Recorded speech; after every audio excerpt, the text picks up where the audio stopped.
And now to the breaking news coming out of New York City right now, and Chris Collins' guilty plea to federal charges. The guilty plea caps off more than a year of Collins declaring his innocence and pledging not to plead guilty. Now, we've got plenty to get to tonight, starting with our Dave McKinley live in Manhattan, where Collins was in court today.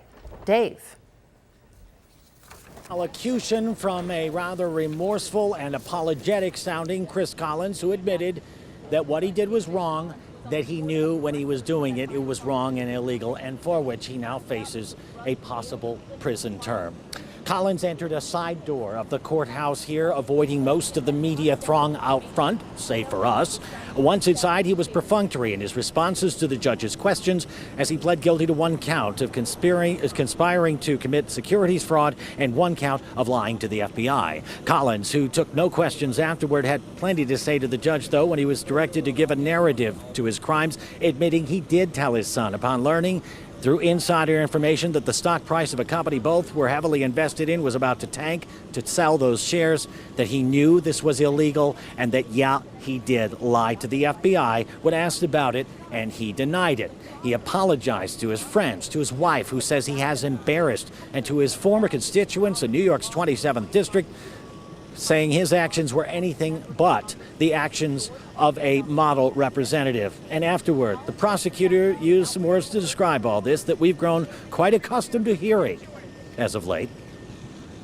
By virtue of his position, Collins helped write the laws of this country, yet acted as if the law didn't apply to him.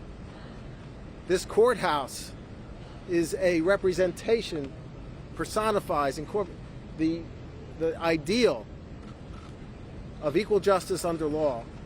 No one is above the law, and it is because of our office's commitment to and pursuit of that ideal that Collins is now a convicted felon and no longer a member of Congress.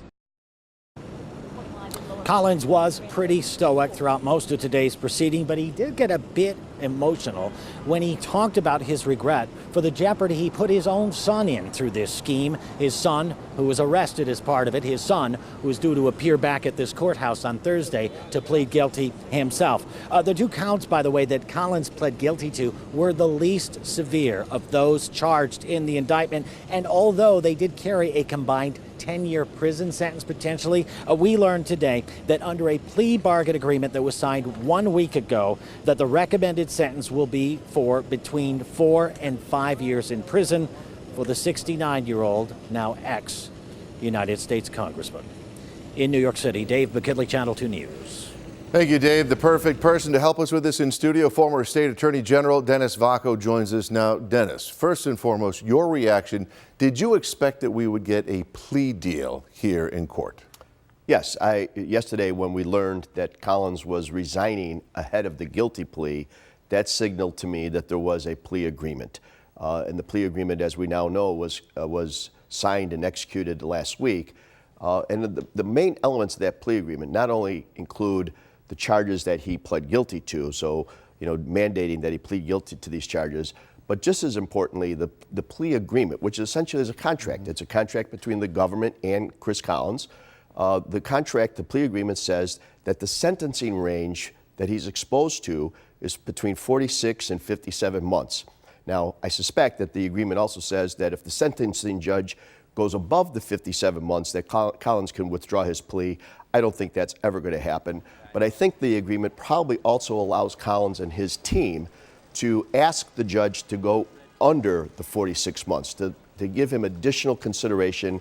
I think his resignation is an important element. Tell me about that. You think so? Because a lot of people thought last year when he decided to run again that he was using that as some type of leverage. Well, I think it did turn out to be a little bit leverage because he decided to give up the office as part of this deal. That was a main goal of the government from the outset, to get him out of office because of these crimes that he now has admitted to committing.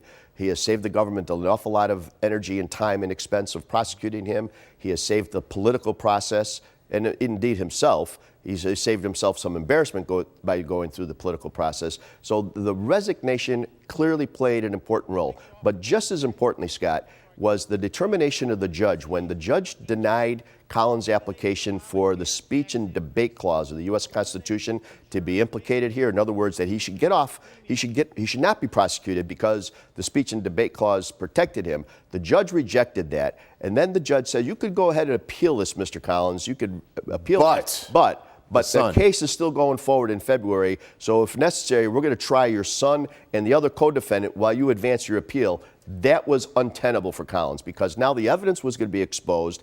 He was going to sit there on the sidelines while his appeal was being heard, watch his son go through this, and most likely ultimately get convicted while he was standing on the sidelines. The decision of that court to reject the speech and debate clause was key. All right, we have to go quickly. You think he'll spend time in jail, though? Yes. You do? I do. Very good. Dennis Vaako, always great to see you, Dennis. Thanks, Scott. Thanks for your time. Mary Alice? Well, with Collins officially out of office, the question is, what is next for the congressional seat? Now, after all, we're still more than a year out from the election for the 27th district. In New York, an empty congressional seat is filled by a special election. But by law, the governor has to declare it more than 2 months in advance. That means Election Day, which is 5 weeks from today, is out. I don't believe legally I can call it for this November, which would be convenient because people are going to the polls anyway.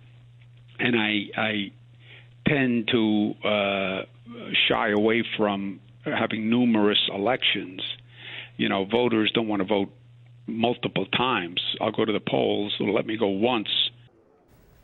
Well, that would suggest we might have a special election next April, the next time New Yorkers are at the polls for the presidential primary. Lieutenant Governor Kathy Hochul said today that she would not run for the seat, but we did hear from Nate McMurray, the only Democrat in the race at the moment. We're going to be ready whenever it is. We need to do it, though. We cannot delay this unnecessary. Collins has delayed his trial for so long. He dragged this out. We have gone too long without representation. There's been an empty seat, not just today, but for years. Well, there will likely be 3 elections for the seat within the next year: the special election, then the primary in June, and the general election next November.